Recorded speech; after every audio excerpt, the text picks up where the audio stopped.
श्री विष्णु पुराण द्वितीय अंश अध्याय 12 नवग्रहों का वर्णन तथा लोकांतर संबंधी व्याख्यान का उपसंहार। श्री पराशर बोले, चंद्रमा का रथ 3 पहियों वाला है। उसके वाम तथा दक्षिण ओर कुंद कुसुम के समान श्वेत वर्ण 10 घोड़े जुते हुए हैं। ध्रुव के आधार पर स्थित उस वेगशाली रथ से चंद्रदेव भ्रमण करते हैं और नागविधि पर आश्रित अश्वनी आदि नक्षत्रों का भोग करते हैं।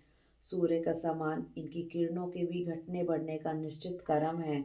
हे मुनिश्रेष्ठ, सूर्य के समान समुद्र गर्भ से उत्पन्न हुए उसके घोड़े भी एक बार जोत दिए जाने पर एक कल्प पर्यंत रथ खींचते रहते हैं। सूर्यगण के पान करते रहने से क्षीण हुए कला मात्र चंद्रमा का प्रकाश में सूर्यदेव अपनी एक किरण से पुनः पोषण करते हैं। जिस क्रम से देवगण चंद्रमा का पान करते हैं, उसी क्रम से जलापहारी सूर्यदेव उन्हें शुक्ल प्रतिपदा से प्रतिदिन पुष्ट करते हैं। इस प्रकार आधे महीने में एकत्रित हुए चंद्रमा के अमृत को देवगण फिर पीने लगते हैं, क्योंकि देवताओं का आहार तो अमृत ही है। 33,3333 देवगण चंद्रस्थ अमृत का पान करते हैं। जिस समय 2 कला मात्र रहा हुआ चंद्रमा सूर्यमंडल में प्रवेश करके उसकी अमा नामक किरण में रहता है, वह तिथि अमावस्या कहलाती है। उस दिन रात्रि में वह पहले तो जल में प्रवेश करता है, फिर वृक्ष लता आदि में निवास करता है और तदंतर क्रम से सूर्य में चला जाता है।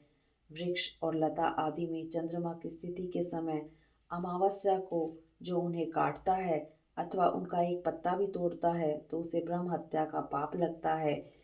केवल 15वीं कला रूप यत्किंचन भाग के बीच बच रहने पर उस क्षीण चंद्रमा को पितृगण मध्यान्ह उत्तर काल में चारों ओर से घेर लेते हैं।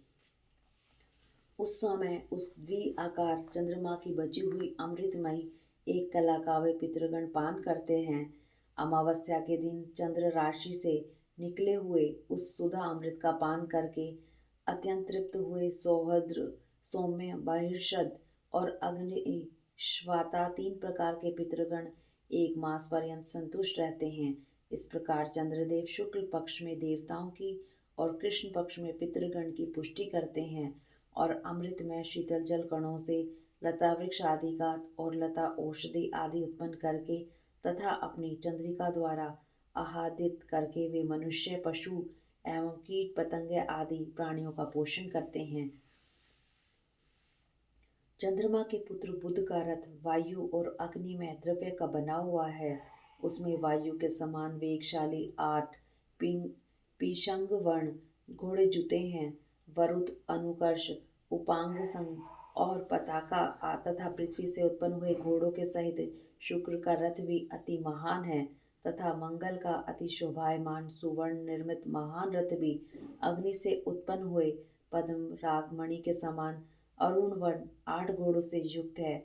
जो 8 पांडु वर्ण घोड़ों से युक्त सुवर्ण का रथ है, उसमें वर्ष के अंत में प्रत्येक राशि में बृहस्पति जी का विराजमान होते हैं। आकाश से उत्पन्न हुए विचित्र वर्ण घोड़ों से युक्त रथ में आरूढ़ होकर मंदगामी शनैश्चर जी धीरे धीरे चलते हैं। राहु का रथ धूसर वर्ण का है। उसमें भ्रमर के समान कृष्ण वर्ण 8 घोड़े जुते हुए हैं। एक बार जोत दिए जाने पर वे घोड़े निरंतर चलते रहते हैं। चंद्र पर्वों अर्थात पूर्णिमा पर यह राहु सूर्य से निकलकर चंद्रमा के पास आता है और सौर पर्वों पर यह चंद्रमा से निकलकर सूर्य के निकट जाता है। इस प्रकार केतु के रथ वायु वेगशाली 8 घोड़े भी पुआल के धुएं किसी आभा वाले तथा लाख के समान लाल रंग के हैं। मैंने तुमसे यह 9 ग्रहों के रथों का वर्णन किया। ये सभी वायुमयी डोरी से ध्रुव के साथ बंधे हुए हैं। हे मित्र, समस्त ग्रह नक्षत्र और तारामंडल वायुमयी रज्जु से ध्रुव के साथ बंधे हुए यथाचित प्रकार से घूमते रहते हैं। जितने तारागण हैं उतनी ही वायुमयी डोरियां हैं। उनसे बंधकर वे सब स्वयं घूमते तथा ध्रुव को घुमाते रहते हैं।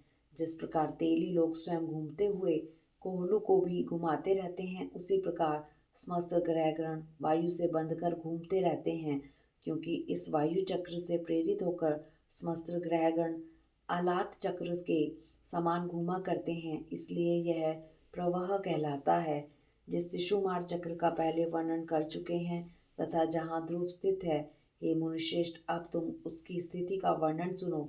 रात्रि के समय उसका दर्शन करने से मनुष्य दिन में जो कुछ पाप कर्म करता है उनसे मुक्त हो जाता तथा आकाश मंडल में जितने तारे इसके आश्रित हैं उतने ही अधिक वर्ष वह जीवित रहता है। उतानपाद उसकी ऊपर की ठोड़ी है और यज्ञ नीचे की तथा धर्म ने उसके मस्तक पर अधिकार कर रखा है। उसके हृदय देश में नारायण हैं, दोनों चरणों में अश्विनी कुमार हैं तथा जंघाओं में वरुण और अर्यमा हैं। संवत्सर उसका शिशन है। मित्र ने उसके अपान देश को आश्रित कर रखा है तथा अग्नि, महेंद्र, कश्यप और ध्रुव पुछ भाग में स्थित हैं। शिशुमार के पुछ भाग में स्थित ये अग्नि आदि 4 तारे कभी अस्त नहीं होते। इस प्रकार मैंने तुमसे पृथ्वी, ग्रहगण, द्वीप, समुद्र, पर्वत, वर्ष और नदियों का तथा जो जो उसमें बसते हैं उन सभी के स्वरूप का वर्णन कर दिया। अब इसे संक्षेप से फिर सुनो। हे विप्र, भगवान विष्णु का जो मूर्त रूप जल है, उससे पर्वत और समुद्र आदि के सहित कमल के समान आकार वाली पृथ्वी उत्पन्न हुई। हे विप्र, वह तारागण, विभु, त्रिभुवन, वन, पर्वत, दिशाएं, नदियां और समुद्र सभी भगवान विष्णु ही हैं तथा जो भी कुछ है अथवा नहीं है वह भी सब भी एकमात्र वे ही हैं। क्योंकि भगवान विष्णु ज्ञान स्वरूप हैं, इसलिए वे सर्वमय हैं, परिच्छिन्न पदार्थाकार नहीं है। अतः इन पर्वत, समुद्र और पृथ्वी आदि भेदों को तुम एकमात्र विज्ञान का ही विलास जानो। जिस समय जीव आत्मज्ञान के द्वारा दोष रहित होकर संपूर्ण कर्मों का क्षय हो जाने से अपने शुद्ध स्वरूप में स्थित हो जाता है, उस समय आत्म वस्तु में संकल्प वृक्ष के फल रूप पदार्थ भेदों की प्रतीति नहीं होती। हे द्विज, कोई भी घट आदि वस्तु है ही नहीं, कोई भी घट आदि वस्तु है कि है ही कहाँ। आदि, मध्य और अंत से रहित नित्य एक रूप चित्त ही तो सर्वत्र व्याप्त है। जो वस्तु पुनः पुनः बदलती रहती है, पूर्ववत नहीं रहती, उसमें वास्तविकता ही क्या है। देखो, मृतिका ही घट रूप हो जाती है, वही घट से कपाल, कपाल से चूर्ण रज और रज से अणुरूप हो जाती है। और फिर बताओ, अपने कर्मों के वशीभूत हुए मनुष्य आत्म स्वरूप को भूलकर इसमें कौन सी सत्व वस्तु देखते हैं। हे द्विज, विज्ञान के अतिरिक्त कभी कहीं कोई पदार्थ आदि नहीं है। अपने अपने कर्मों के भेद से भिन्न भिन्न चित्तों द्वारा एक ही विज्ञान नाना प्रकार से मान लिया गया है।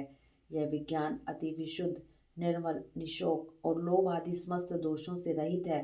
वही एक सत्य स्वरूप परम परमेश्वर वासुदेव है, जिससे पृथक और कोई पदार्थ नहीं है।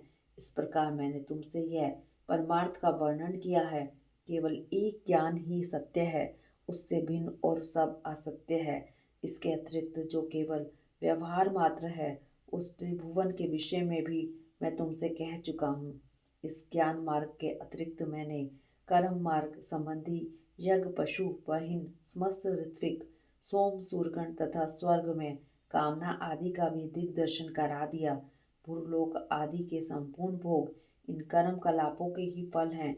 यह जो मैंने तुमसे त्रिभुवनगत लोकों का वर्णन किया है, इन्हीं में जीव कर्मवश घूमा करता है। ऐसा जानकर इससे विरक्त हो मनुष्य को वही करना चाहिए जिससे ध्रुव, अचल एवं सदा एक रूप भगवान वासुदेव में लीन हो जाए।